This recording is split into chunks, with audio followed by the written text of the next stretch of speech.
Good day everyone, my name is Altaya Barsena from BSN 111H, and today I am going to perform a return demonstration for complete bed bath. So a complete bed bath is a bath given to weak and bedridden patients. For this procedure, us nurses wash the entire body of a dependent client on bed. The purpose of this procedure is to cleanse the body, refresh the patient, stimulate circulation, and such. Therefore, it is important that nurses know how to properly perform a complete bed bath on a patient.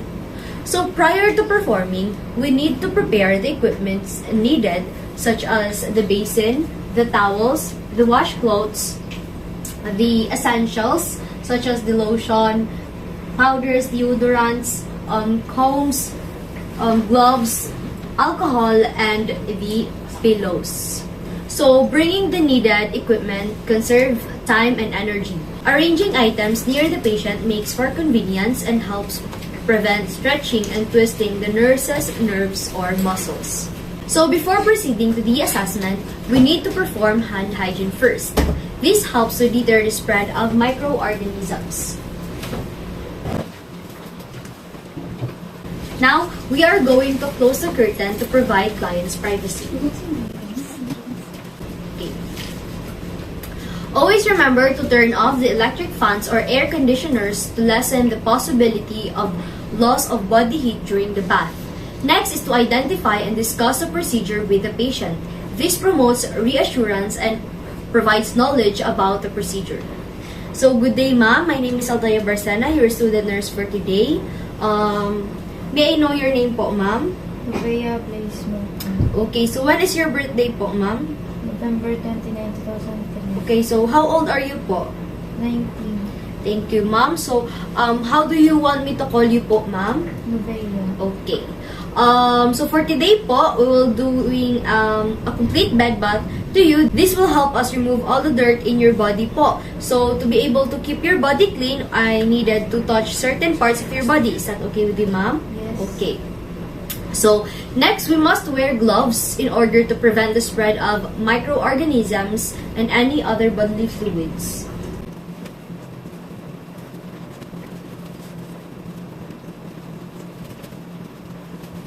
Okay, so next, we will offer bedpan to the client. Avoiding or defecating before a bath lessens the likelihood that the bath will be interrupted since the warm bath water may stimulate the urge to void. So, ma'am, do you want to urinate or to void? No. Okay, so just tell me, ma'am, anytime if you wanted to do those things so that we could do it with assistance. Okay, ma'am? Okay, so in hospital settings, hospital beds usually have a function to adjust up and down as well as in the side rails, which I am supposed to remove and raise the bed higher, but I won't doing that this time because as you can see, we don't have a hospital bed. So now, we will help the patient to move closer to us so that we can reach the other side of the body more easily. So ma'am, can you move po here closer to me? Okay. Thank you, ma'am. Now, I will get the blanket which will keep the patient warm during the procedure while also covering the body and as well as the top sheet. So now we will put this blanket to you, ma'am.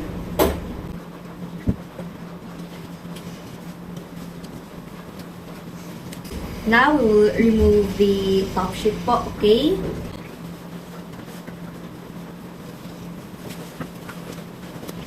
Okay. So after doing that, we will discard this one into the hamper. So ma'am, if you don't mind, I will remove your gown po. Okay. So don't worry because we will be replacing this one with a clean set later. Now we are going to assess the patient in removing her gown while covering her body. And then we are going to discard this one into the hamper. Okay. So I've already filled this basin with water and checked the temperature, which is already warm. But first, we have to make sure that temperature is just right for the patient. So, ma'am, tell me po if the temperature of the water is okay with your liking. Okay, is it warm enough, ma'am? Yes. Okay, very good. So next, we are going to take out the pillow of the patient and put bath towel over her head. Okay, ma'am, so I am going to get your pillow, okay? Okay, so ma'am, we are going to put this bath towel on your head. Okay, can you lift your head po? Okay, very good. So the hospital bed usually has functions to raise the bed, but I'll be using this pillow for now since we don't have those functions and create a 30-degree angle above the head of the patient. So ma'am, can you lift up your head po? Okay. Are you comfortable, ma'am? Okay. So now I'll go get another set of towels to cover the chest of the patient. Okay, ma'am, I will be covering your chest po, okay? Okay. So now I'll be grabbing a washcloth and then soak it into the water. After that, we've already checked the water temperature with the client and she said that the temperature is just fine for her liking, and now we are going to move into washing the patient's eyes first. Okay, so now we are going to make a mitten out of the cloth.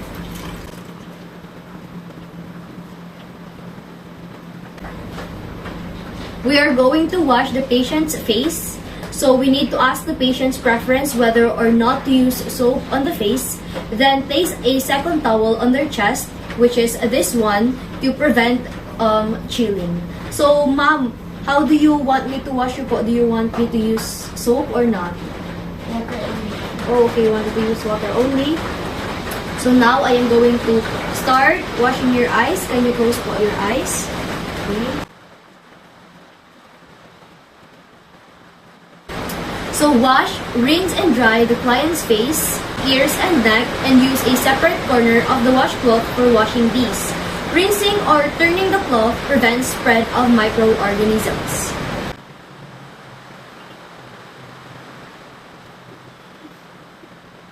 And if the patient is male, always remember to ask if they would like to shave. So next, with unconscious patient, we do the same thing with the washcloth, washing from the inner canthus to the outer canthus to the opposite corner of the eyes. And if prescribed, we can use ointments or eye drops to keep the patient's eyes from drying out. If the patient does not have a bleeding reflex, we can place eye patches over their eyes before moving on to the next procedure. So next, we are going to wash the patient's arm. Expose the patient's forearm and place the bath towel lengthwise beneath the arms of patient's arm. This helps the bed to keep dry. So we are going to use this towel and then place this one lengthwise to the patient's arm. So ma'am, can I have your arm po? Okay. So, we are going to use long strokes in washing the patient's arm from distal to proximal. We will use a gentle friction to stimulate circulation and helps remove dirt, oil, and other organisms. Also, do not forget to wash the patient's hands and nails. Repeat the same steps on the other arm. Again, we are going to get the washcloth and do a mitten.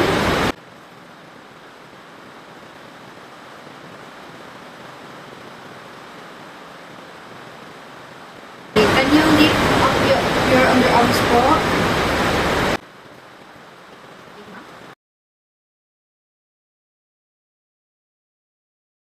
Next, we are going to wash the chest and the abdomen. Spread the towel across the patient's chest. Lower the bath blanket to the umbilical area. Use firm long strokes in washing the patient's chest and abdomen.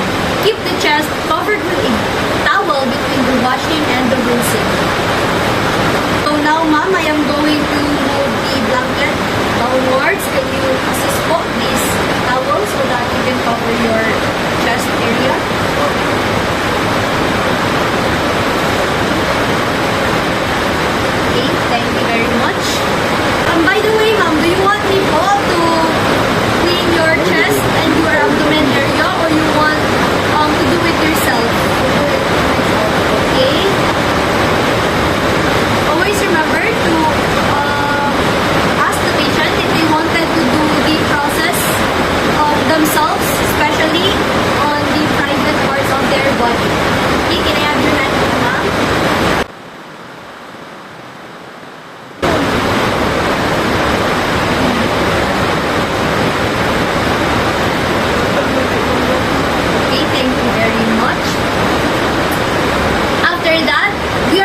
to wash the patient's legs and feet.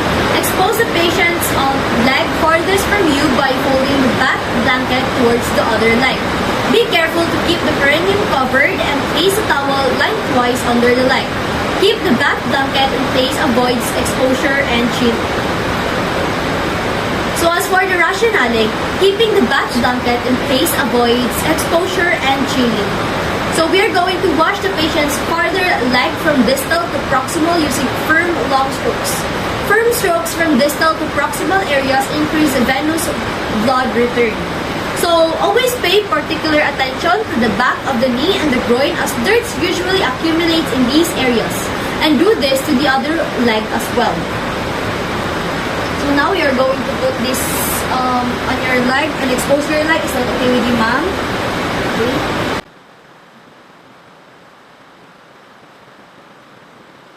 Now we are going to make mitten.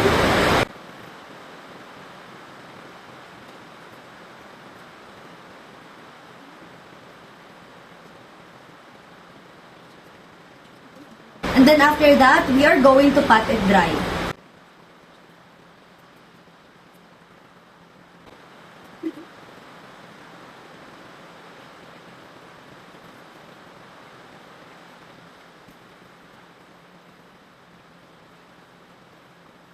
So after that, we must discard the washcloth, the gloves, and as well as the towel as they are now contaminated after washing the feet. Make sure that the patient's privacy is secured. So I'll just change the water po, ma'am, okay? So I will be back in a minute.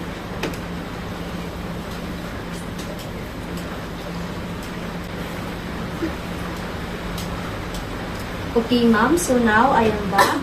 So we've already refilled the basin with clean water. Now we are going to wear a new pair of clean gloves. This ensures cleanliness and proper sanitization. Next, we are going to apply the perineal care. So we must ask the patient first if they prefer to do it by themselves or not. Providing perineal self-care may decrease the embarrassment of the patient. So, ma'am, now we are going to do the perineal care. Do you want me to do it or you wanted to do it on your own? I will do it. Okay. And now we are going to use a new set of washcloth.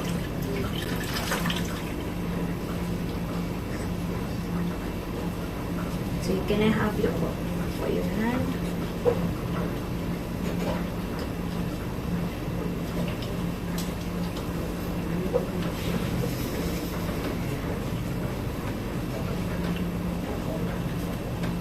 Okay, thank you very much, ma'am. After that, we must discard the washcloth and bath towel. Change water and apply a clean pair of gloves as your supplies are now contaminated after washing the perineal area. So I'll just remove my gloves and change this water. So I'll be back again in a minute, ma'am, okay?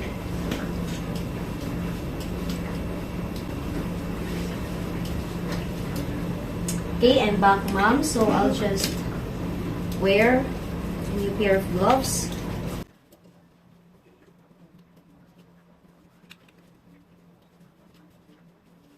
Okay, so now we are going to move on into washing the back.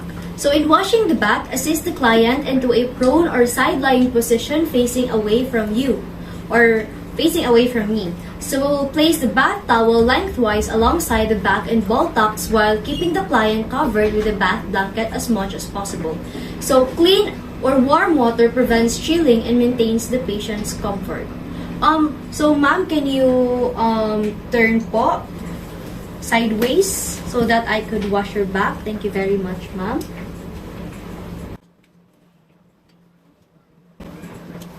We're going to use a new set of washcloth.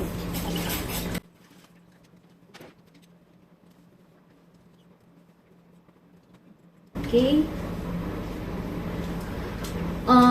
We are now going to wash and dry the client's back, moving from the shoulders to the buttocks and upper thighs, paying attention to the gluteal folds.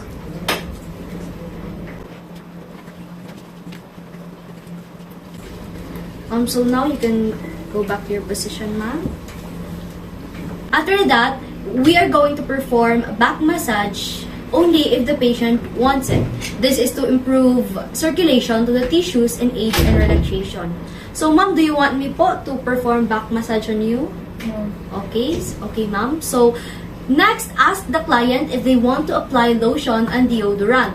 Lotion helps to smoothen the patient's skin, while deodorant helps the patient to keep its underarms smelling fresh.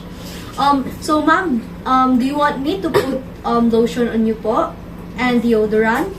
Okay, so before doing that, we must remove our gloves first for nicer application.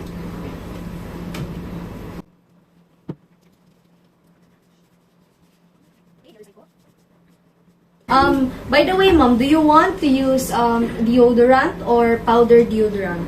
Powder, please. Okay, powder. It is. Up your hands po. Okay. The other side.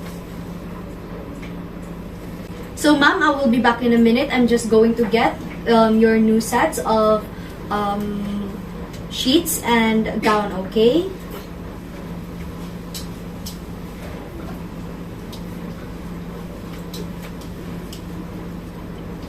So now we will help the patient in putting a new gown. Helping the patient with wearing their new gowns facilitates ease in dressing. So, ma'am, we are now going to put your new set of hospital gown. Okay, so I will assist you with it, okay? Put your arms po here.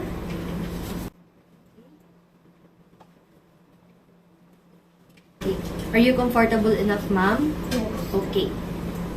So now we will comb the patient's hair properly. This will help in preserving or keeping the hair in good condition during illnesses.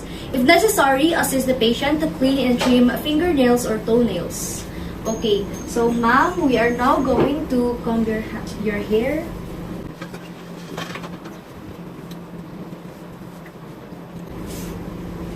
Okay.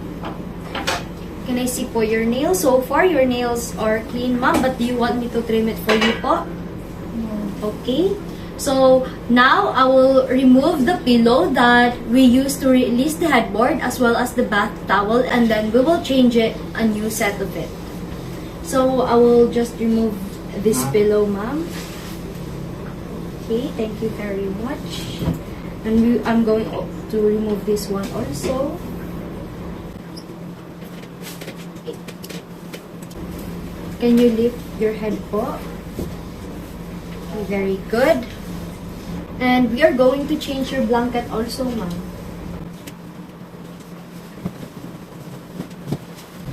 Okay. I will just grab this one.